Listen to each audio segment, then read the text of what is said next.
The Wellingford estate sat above the hills like a king on a throne. White stone columns, steel-framed windows reflecting a city that bowed at its feet. Within its marble walls, wealth hung thick in the air.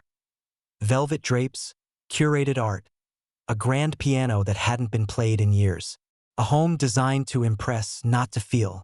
In the east wing, sunlight filtered through crystal chandeliers and fell on a pair of small leather shoes, neatly lined up, never worn. Across the polished floor, twin girls sat on opposite ends of a vast playroom, backs to each other, surrounded by unopened toys. Silence was their native tongue. Ava and Iris Wellingford were 10. Identical in bone structure, but that's where it ended. Ava's eyes held fire, a challenge. Iris blinked too often, as if trying to disappear. They had no friends, no bedtime stories, no one to ask why they hated mirrors or why Ava sometimes slept inside her closet. Their father, Grant Wellingford, appeared in magazines more often than in their lives. A tech mogul turned philanthropist turned ghost. He texted instructions to house staff like a CEO managing product inventory. Keep them fed. No gluten. No screens. Schedule violin. But he didn't know they smashed the violin against the wall last fall. Or that the last nanny left with claw marks on her arm. His daughters were mysteries wrapped in designer clothes. And mysteries made people uncomfortable. The latest in a long line of casualties. Nanny Miriam stood at the threshold of the study, hands trembling around her resignation letter. Her blouse was stained with orange juice Ava had thrown at breakfast. Her voice was gone, hoarse from screaming into a void that never screamed back. I'm done, Mr. Wellingford, she said, placing the letter on the untouched mahogany desk. Grant didn't look up from his laptop. Already? Listen, I've raised children before. But your daughters, they don't want help. They want war. And I'm tired. He sighed, still typing. It's always the same with you people. You people? She snapped, eyes burning. What do you mean? Caregivers, he muttered, voice flat. Always emotional. Her jaw tightened, but she said nothing else. There was no point. She walked past the housekeeper, past the chef, past the silent doorman.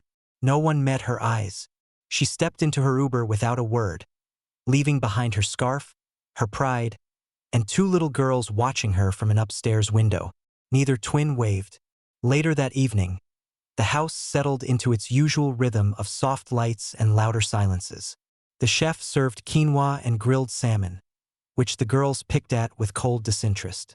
Ava tossed a carrot slice into Iris's glass of water. Iris didn't flinch. The staff watched from a distance, afraid to intervene.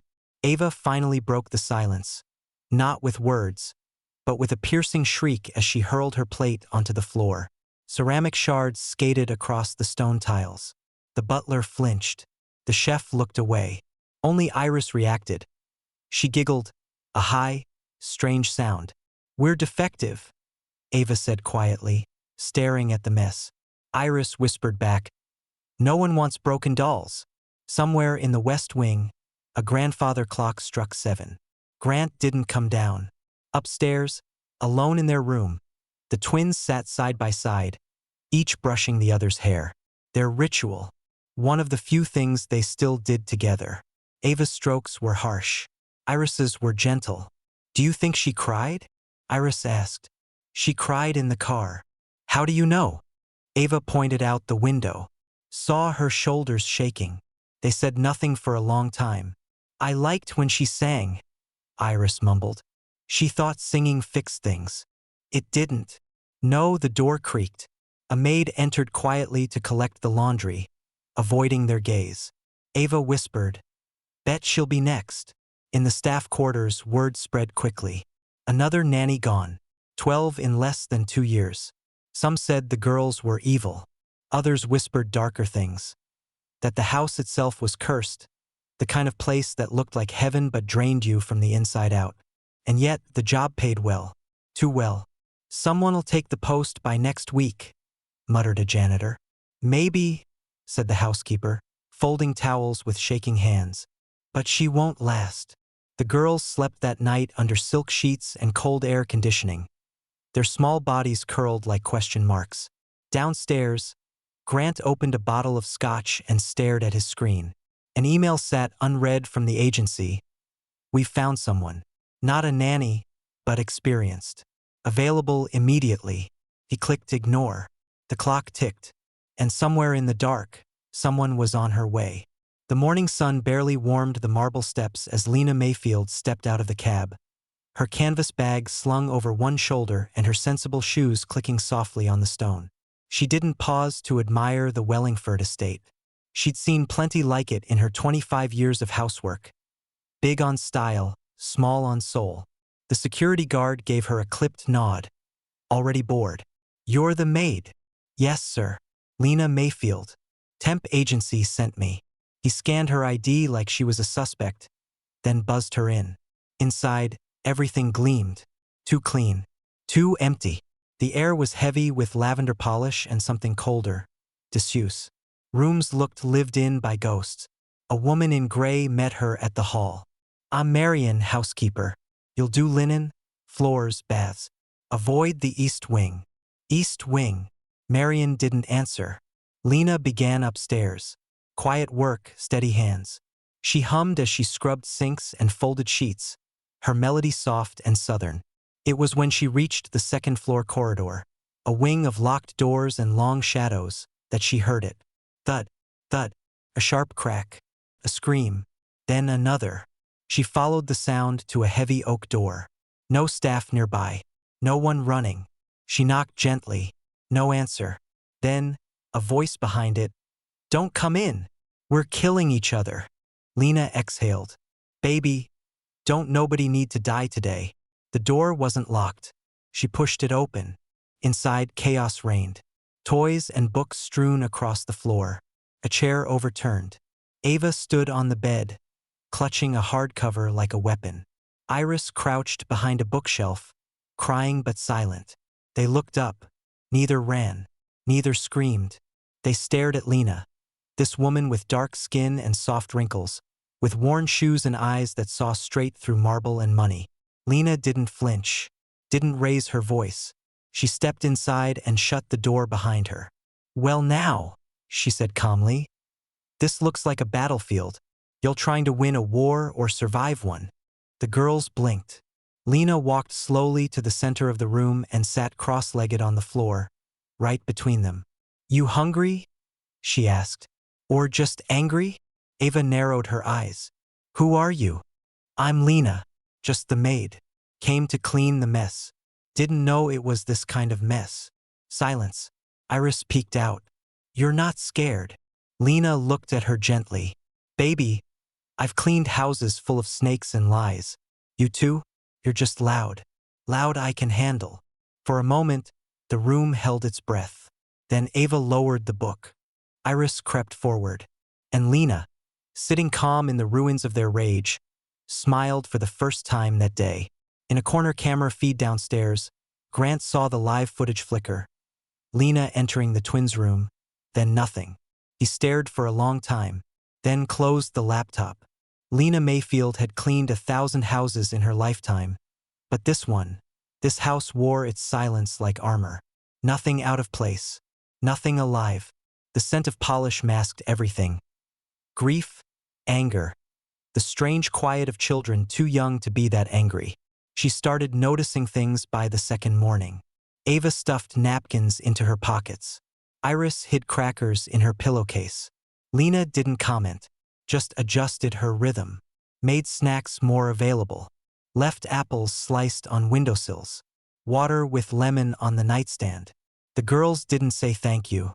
They didn't need to. She saw it in the way their eyes lingered when she entered, no longer just curious, but wary, expectant, testing if she'd stay. In the hallway, the other staff walked faster now, eyes averted. Conversations halted when Lena entered the break room. "They're watching you," murmured the gardener, a Filipino man with sun-scorched skin. "Every hallway, every room." He pointed up. "Cameras. Smile when you scrub." Lena nodded once, tight-lipped. That night, she sat on her narrow cot, holding a photo from the bottom of her canvas bag. Her son, Darius, 14 when he was arrested outside the gas station for matching a description. No apology when the real suspect was found days later. Just silence, a record, and a boy who never looked people in the eyes again. She pressed the photo to her chest. These girls had the same look, mistrust born too young. Days passed. Lena observed. Ava whispered cruel things under her breath to the staff. Coward, traitor, spy. Iris bit her nails until they bled. One morning, as Lena folded bedsheets in their room, she heard Iris mumble, "She's different. Still a maid." Ava snapped. "But she listens." Lena didn't flinch, just kept folding. The girl's trauma wasn't loud. It was subtle, slippery, like the way they flinched when footsteps approached, or stiffened when Grant's name was spoken. Grant himself had yet to speak to Lena directly. He passed her in halls like she was an appliance. When their eyes met once, his jaw tightened, not in recognition, but resistance. "Don't get too involved," warned Marion in the linen closet. Her hands trembled as she rolled towels. "It's not our place." Lena looked her in the eye. "They're children. They're cursed," Marion said. "Ask anyone. Or better yet, don't." That evening, Lena found Ava alone in the study, curled behind the velvet curtains, book on her knees, lips pressed tight. "What you reading?" Ava shut it quickly. "Nothing." Lena sat on the floor beside her, resting her back against the wall. "Sometimes we hide so we don't get found the wrong way." Ava said nothing, but she didn't move away either.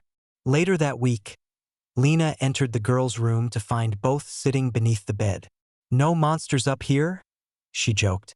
"Only down there," Iris said, deadpan. Lena paused. "Do you want to talk about it?" "No," Ava answered, but Iris looked at Lena's hand, rough, brown, steady, and asked, "Did anyone ever hurt you when you were little?" Lena breathed once. Deep, grounding. "Yes." A pause. "What did you do?" "I survived." They said nothing more that night. But when Lena turned to leave, Iris whispered, "Good night, Miss Lena," the first time she'd used her name. Lena closed the door gently, her heart thudding. In the staff kitchen, someone had scrawled something on the refrigerator whiteboard. "She thinks she's special." Below it, in a different hand, "She's in over her head." Lena wiped the board clean and kept showing up anyway. The bedtime stories started by accident. One night, Lena returned a folded sweater to the twins' room and found them still awake, staring at the ceiling, limbs stiff under their silk sheets. She hesitated, then sat in the armchair across the room and, without asking, began to speak. "Once there was a girl who walked like she wasn't scared of anything," Lena said. "But she was. All the time. Still walked anyway."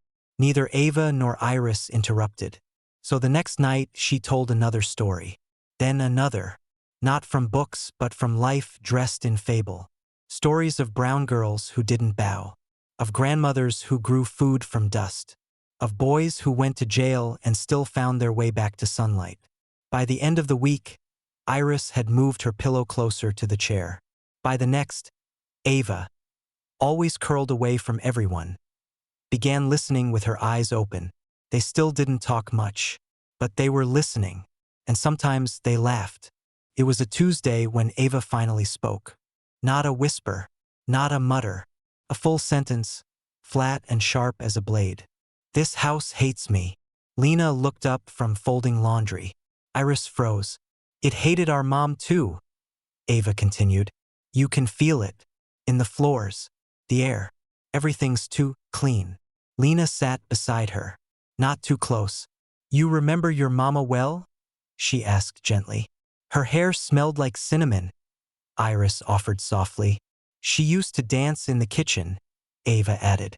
Before he made her stop, Lena's brows knit. Why'd he stop her? Ava's jaw clenched. "Because she danced to music in Spanish." Lena blinked. "Your mother was Latina?"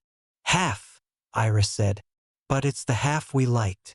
"She taught us Spanish when Dad wasn't home," Ava said. "He heard us once, and he said if we ever spoke it again, we'd lose dessert for a month." That was after she died, Iris whispered. A silence stretched too long. Lena swallowed the ache in her throat. What did your mama call you? Ava's voice cracked. Me soul. My son, Lena translated. That's a name full of love. Neither girl responded. But Iris reached out, barely touching the hem of Lena's sleeve. Later that evening, Lena found Grant in the main dining room, alone, stirring his coffee as if it offended him. She cleared her throat. Mr. Wellingford? He didn't look up. Is there a maintenance issue? No. It's about the girls. Now he looked. I wanted to ask if they could have a Spanish language book or two in their room. Just something familiar. They miss their mother. His expression hardened. You're the maid, he said flatly. Not the therapist. Not the cultural coordinator. Lena held her ground. I'm the one who listens when no one else will. He stood slowly, smoothing his shirt cuffs. Don't get poetic, he said. Just do your job. Then softer, but not kinder. They don't need memories. They need order. Lena didn't reply. She simply nodded once and left. But that night, she slipped a worn Spanish-English picture book into the drawer between the girls' beds. She didn't ask for permission. The next morning, Ava was humming. Not loud, just under her breath. A melody she didn't seem to know she remembered. Lena recognized it. A song from the southern deserts. Her grandmother used to sing it while washing clothes in a rusted basin. The house was still cold, still polished, but something had shifted. A crack in the walls, a breath in the silence. And Lena knew this was no ordinary battle. This was soul work. Lena was folding bath towels when Iris, voice barely a whisper, asked, Miss Lena, do you know what defective means? Lena turned slowly. That's a big word. Where'd you hear it? Ava didn't look up from her drawing. The lady with red nails said it. The one before the one before. Lena knew better than to ask for the woman's name. In this house, names were things you left behind, like coats at a party no one wanted to attend. She said we were emotionally defective, Iris continued, pulling at the corner of her sleeve. Ava added, another one called us mutts, and a handful, and once, heathens. Lena paused her folding, her hands suddenly still. The words hung there, bruises in the air. People say things they don't understand, she said finally, her voice even. And sometimes they say ugly things because they think ugly thoughts. Were you ever called something ugly? Ava asked, almost daring her. Lena exhaled. All the time. That night, they gathered again for stories. But this time, Lena didn't begin with a fairy tale.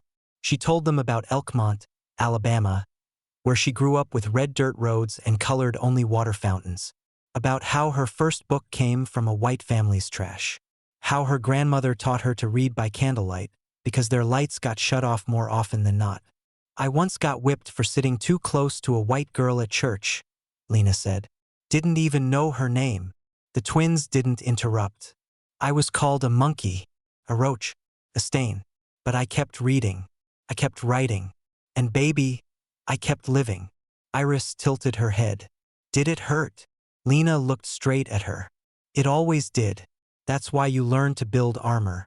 Not out of hate, but out of knowing who you are. Ava narrowed her eyes.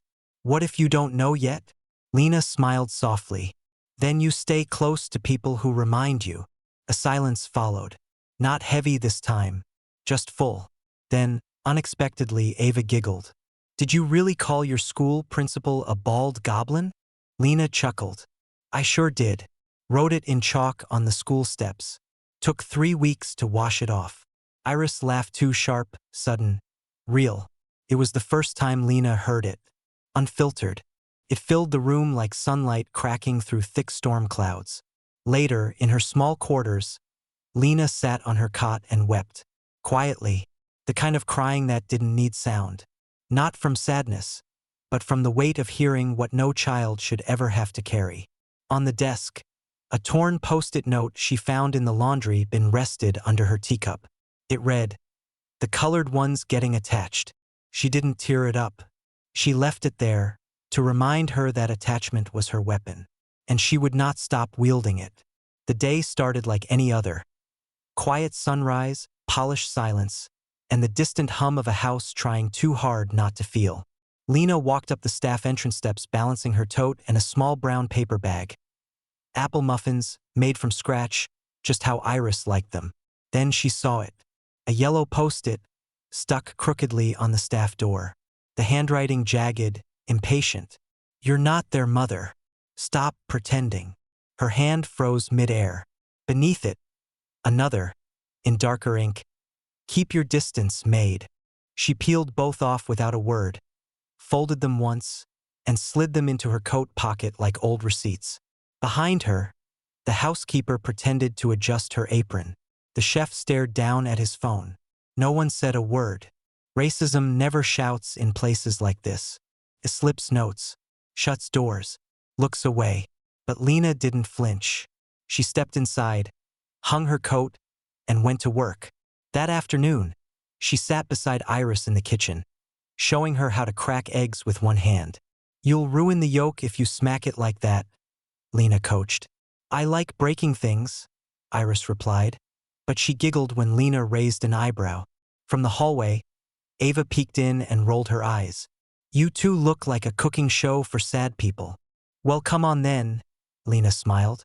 "Be our guest judge." Ava didn't say yes, but she walked in anyway. That evening, the girls helped set the table. Not because they were told to, but because they wanted to. And Lena, alone in her quarters that night, began knitting.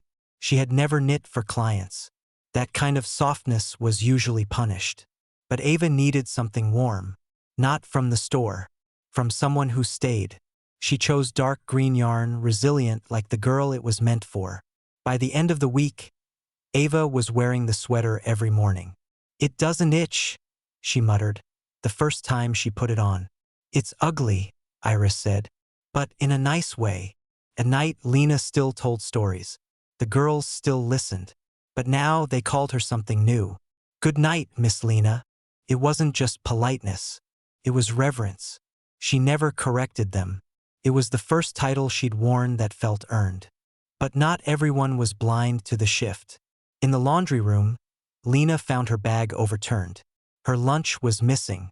Her mug broken. She didn't complain. Instead, she replaced the mug with one that read, "Best fake mom ever," a joke Iris had made.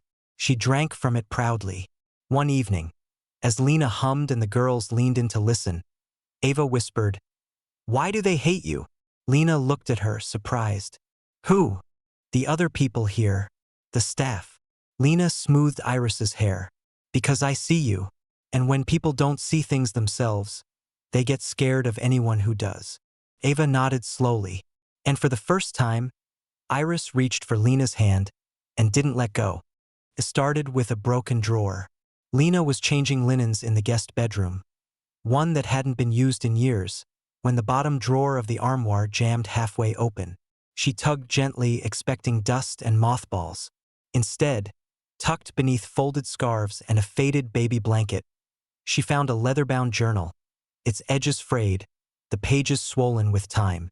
No name, just a date on the first page, March 3, 2014. Lena sat on the floor, heart steady but hands shaking. She flipped through slowly. "He told me I was too loud again. Stop sounding like your mother." I wasn't speaking, I was singing. Spanish lullabies, the same ones I sing to the girls when he's not home. He says people like me are lucky to be in homes like this, that I should be grateful. But all I feel is smaller each day. Iris had a nightmare last night. I tried to hold her. He said I was spoiling them with too much softness. Lena read until her eyes blurred.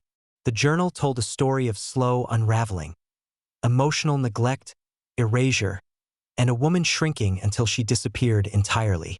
The twins' mother had not just died. She had been erased. Lena closed the journal and held it to her chest, the way you hold something holy. That night, after dinner, she called Ava and Iris into the guest room, the one they were never allowed to enter. They came quietly, eyes curious. "I found something that belonged to your mama," she said softly. She handed the journal to Ava. They read together. One page, then another. Iris traced her mother's handwriting like it was a lifeline. Ava didn't cry, but her jaw tightened, her eyes glassy. She missed us, Iris whispered. She was scared, Ava added. Lena wrapped an arm around both of them. She fought hard, so hard. But sometimes, even the strongest hearts wear down when no one hears them. They sat on the floor until night claimed the windows. Then Lena read aloud, from the journal and from memory, words the girls had never heard in full sentences. Truth, grief, love. That's when the door opened. Grant stood there, rigid in a tailored suit, his eyes sharp and unreadable. "What is this?" he asked, voice like ice. No one answered. He stepped in, grabbed the journal from Lena's lap. "Where did you get this?" "In the guest armoire," Lena said evenly. "It's your wife's. They needed to know." He held the journal as if it burned. "You had no right. She was their mother. They don't need her. They need discipline. Structure." Ava stood. "She was more of a parent than you've ever been." Grant blinked. Iris followed, her small fists trembling. "Don't take her away again." He turned to Lena. "You're fired." Effective immediately. A stillness dropped like a stone. Then chaos. The girls screamed real guttural animal sounds. Ava grabbed his arm, clawing at the journal. Iris sobbed, clinging to Lena's leg. "No!" Ava shouted. "She's ours. You can't fire family." Iris wailed. Grant stood frozen, surrounded by grief he couldn't comprehend. Lena didn't move, didn't cry. She just wrapped her arms around the girls, steady and whole. And for the first time, Grant didn't have control. Outside, in the hallway, a staff member pressed a hand to her mouth. Another lowered their eyes. Something had cracked. Something irreversible. After the night Grant Wellingford fired Lena, nothing returned to normal. Because the house was no longer pretending. The twins refused to eat. Iris cried every morning. Ava sat with her arms crossed and stared at the wall, silent for hours. They wouldn't speak to the new maid. They tore up their violin sheets, refused tutoring. They would only say one thing, "Bring Miss Lena back." But she didn't come back. Not at first. Word spread through the cracks. Whispers in staff lounges. A call made quietly from a landline in the laundry room. Then a letter slipped under someone's door. And signed, just 5 words, "She didn't deserve to leave."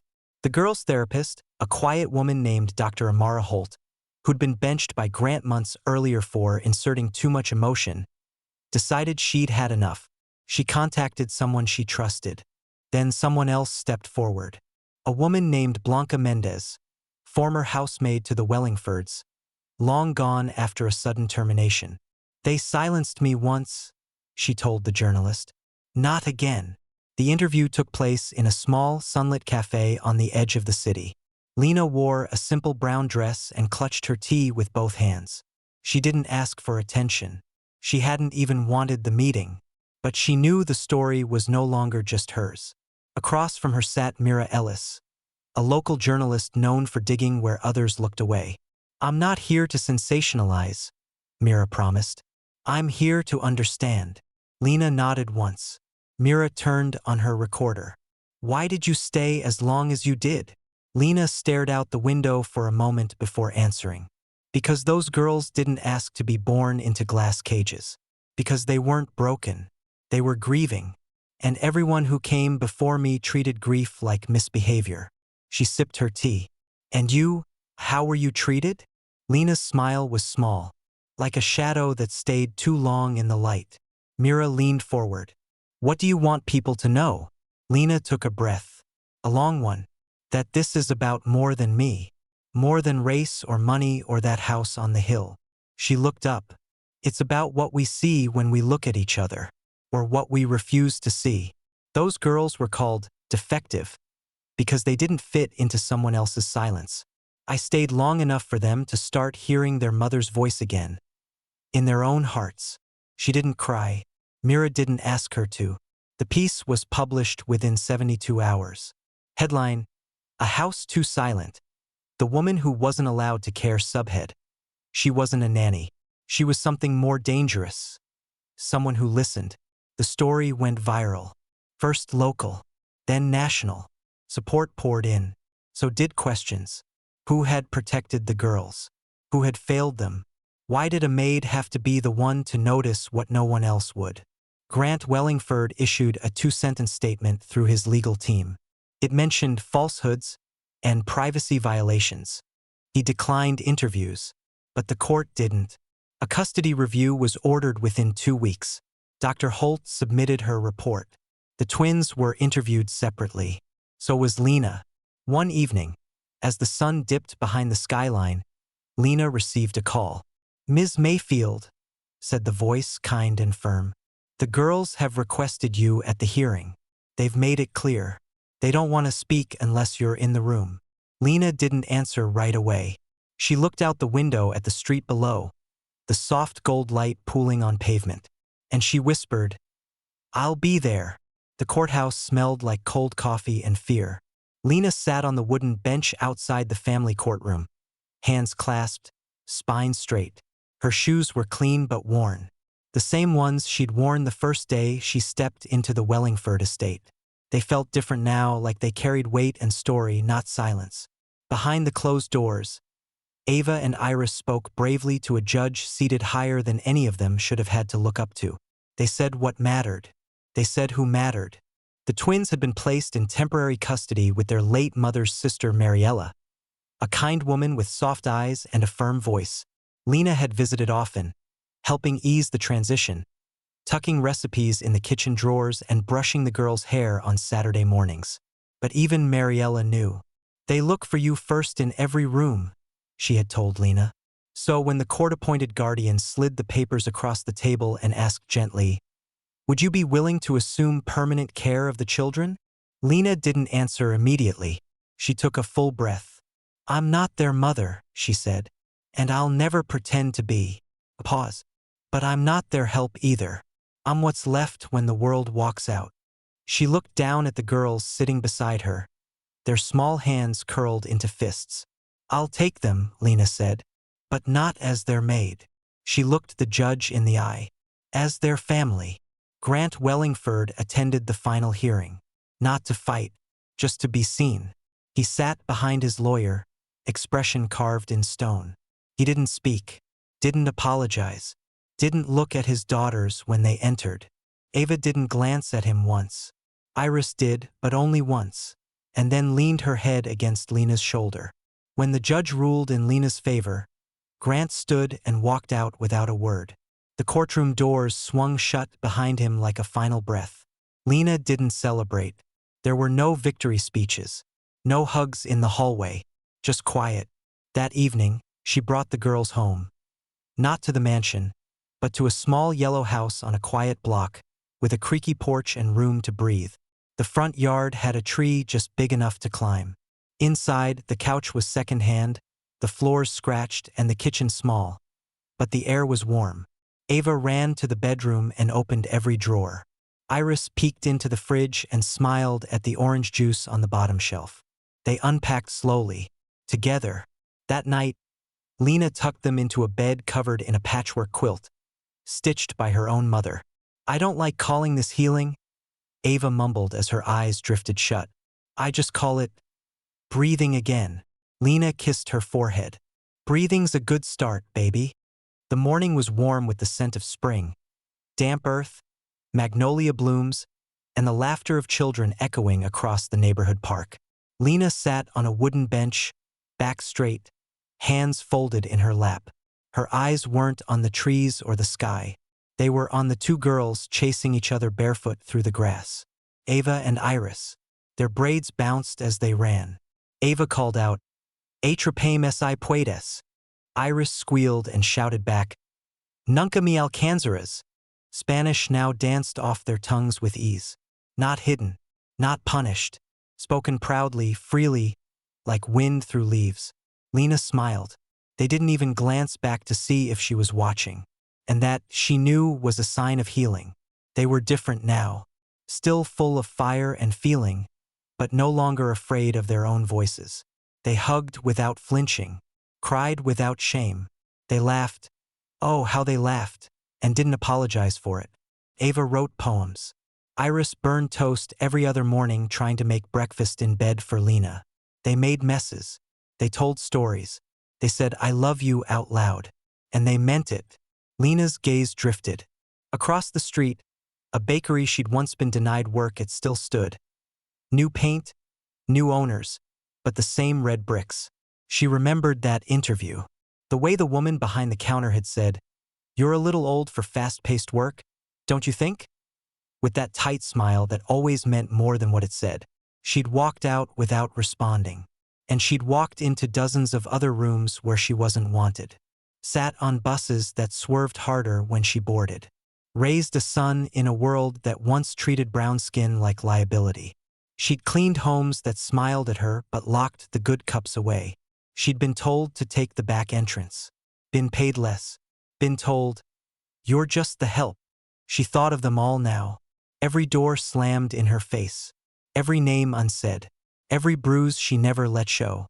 And then she looked back at the girls, her girls, twirling in the sunlight, screaming with joy, whole and alive and real. Not despite her pain, because of what she carried through it. Iris ran up, panting, cheeks flushed. She leaned into Lena's side. "We saved you a dandelion," she said, holding up the crumpled weed like a trophy. Lena took it reverently. "Why, thank you, baby." Ava plopped onto the bench next to her and grinned. "You're the only miracle I believe in." Lena looked at them both. "You don't need miracles, girls. You are them." They didn't argue. They just leaned in closer. Lena didn't fix them. She never could have. What she did was harder. She saw them, stayed with them, and loved them into wholeness. That was the impossible. And she did it.